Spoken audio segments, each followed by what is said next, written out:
Hello, welcome back to I Got Board Game. I Got Board Game. I am Ben, I'm Daniel. and Not today we John. are here to review a small game, a filler game for 2 players. And that game is Oh no, how do I do this? No, it's air, land, and sea transportation with pictures in the background. Daniel's own work there, huh? It's an original piece, except for the background. The bulk of it is not your. Original. The people are original. We are reviewing Air, Land, and Sea Critters at War. So this is as you can see, a very small box game published by Arcane Wonders.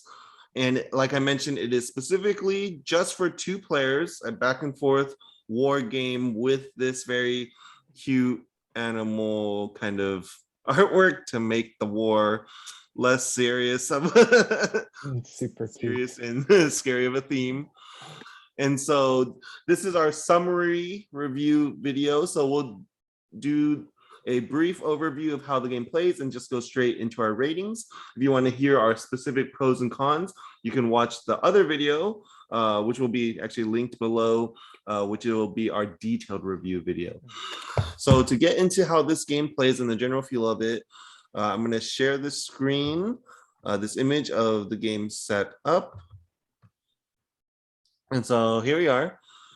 This is how the game will look when it's set up. And the way you'll set it up is you'll put the 3 big cards, which are the theaters of war, basically the different arenas or locations that the war is happening over.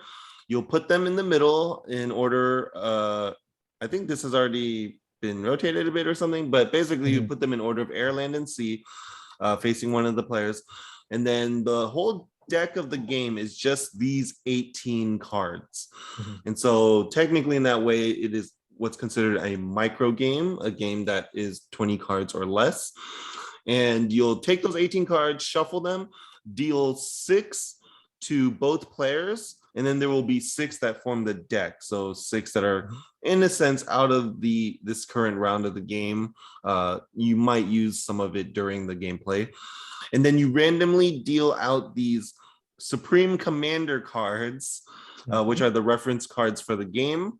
You'll deal them out randomly to determine who's first and second player. And then basically first player will start, and on each player's turn, they're always going to play 1 card from their hand to one of these 3 theaters of war, one of these 3 locations. And the whole point of the game is at the end of playing all of their cards, after both players have played all 6 of their cards, you're going to compare to see who has the greater strength in each of these theaters, these locations. And you want to have the most power or strength in 2 out of the 3 regions to win this battle, which would then be kind of the whole round.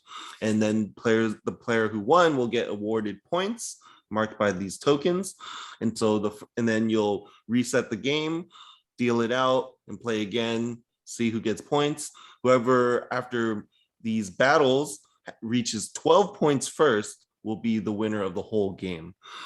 And so the way gameplay happens during a battle or one whole round of the game is, like as I mentioned, the first player will play 1 card first to one of these theaters, and the card has to be played in 2 ways. It has to either match the theater type. So, a blue card is a C card, can only be played to the C theater on their side of the table, or they can play any card face down, making it a wild card that has 2 strength. And so the strength on the cards go from 1 through 6. So 2 is pretty low, but it has the flexibility of being wild and allowing you to play it in any of the locations. Then it'll go to the next player and they'll play a card. But then, as you can see, different cards have certain abilities. And I'm not going to go into all the abilities, but the general idea is you can expect cards to have abilities such as, after you play a card, you can move another card to a different theater. And in that case, you don't have to follow the rules of moving a card to the same or matching type of theater. It just allows you to immediately move it. And then another common ability will be allowing you to, after you play a card, to flip another card. And in that case, you might have this 2 that was played face down. You get to flip it up and surprise your opponent with what actual strength value it has. And even in that case, when you flip it, activating its ability then, as if you just played it. And so that's kind of the comboing that can happen with your planning and setting up during the round, that you're going to try to maybe put some cards face down in places so you can hopefully flip it up later, or maybe your opponent will accidentally flip it up, or you'll try to play cards that then boost other cards that you put in another theater. And so, yeah, the cards have this kind of comboing effect, and you just have to look at the ability itself on the cards to see what you can kind of plan for. And as I mentioned, after all players have played their cards, you compare the strength in each location, each theater, and you need to win 2 out of the 3 to win that round. The other thing to note is during the round or during the battle, the technical term in the game, on your turn, you can choose to forfeit the battle. And in that case, the reason why you would do that is because maybe you see your hands, see what has been played so far, and think that you can't win this battle after playing these 6 cards.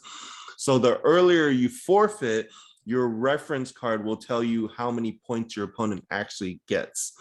So the earlier you forfeit, maybe while I still have 4 cards in my hand, I choose to forfeit. You can see that then the opponent would only get 2 points versus the maximum of 6 points if we played it out and I lost. So that's part of the idea of knowing maybe when to kind of, count your losses and start over with a fresh new battle and try to do better then, depending on what you have in your hand now. And yeah, that is the game. After the battle, you'll just reset, shuffle the cards, deal them out, rotate the theaters once, so they switch positions, and then switch first and second player and just start the next battle.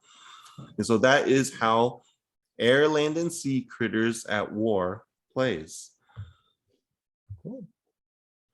And so with that, I did want to note that I just call this game Critters at War, but it actually is a reskin done with this very colorful and cute art of the original game, just Air, Land, and Sea, which was actually like realistic war theme. And so that one came out in 2018, I believe. And then this version just came out in 2021, toward the end of 2021.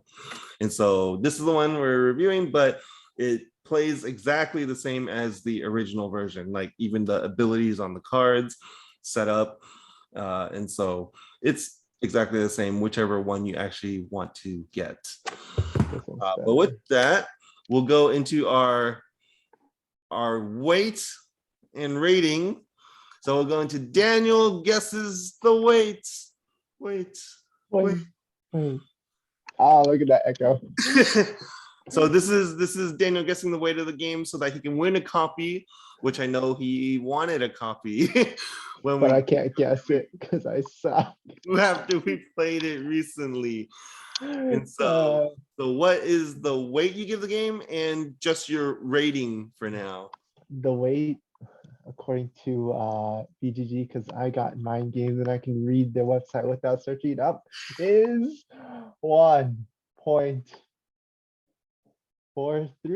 1.43. Okay. And then we'll check that a little bit. And what's your rating for this game? So my rating is it's a pretty decent game. I'll rate it a 7.30.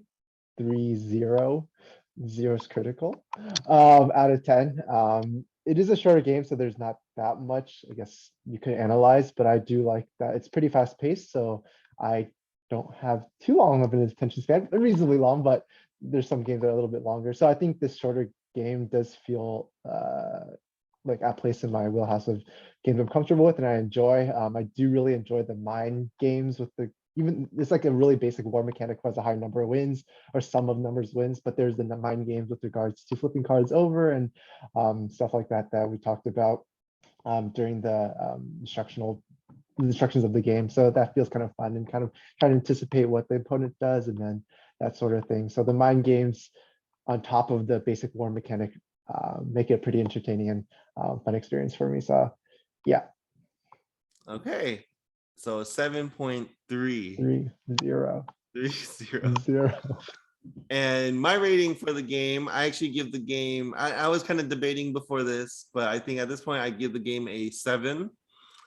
Since I just do 7 or 7.5. I do 0.5 increments. Not quite a 7.5, which is what I would give some of like my favorite filler weight games or small box games. And so, but pretty up there, a 7, a decent one that I enjoy playing. The art is amazing to see, very vibrant So and cute. And then I do have kind of a penchant towards 2-player games and kind of interesting things they can do there. And so I think, as you mentioned, yeah, the back and forth and the comboing does feel pretty fun. And it takes it's a very short amount of time to play. So that all is very good about it. And so I give it a 7. And so now to just check the weights to see if you want to copy, you guessed 1.43. Let's look on Board Game Geek. We have 1.43. the community says 1.67. I think they're wrong. Yeah, maybe they are wrong. But actually, well, pretty close. You said 1.43, and let me, from what I remember, the old game. original game, and I hope this is showing. Wait, before you check. Oh, 1.8. Okay. Oh, even more interesting. I didn't think. Wow, Okay, well, that's a little high. that is quite a bit. That's pretty close to a 2.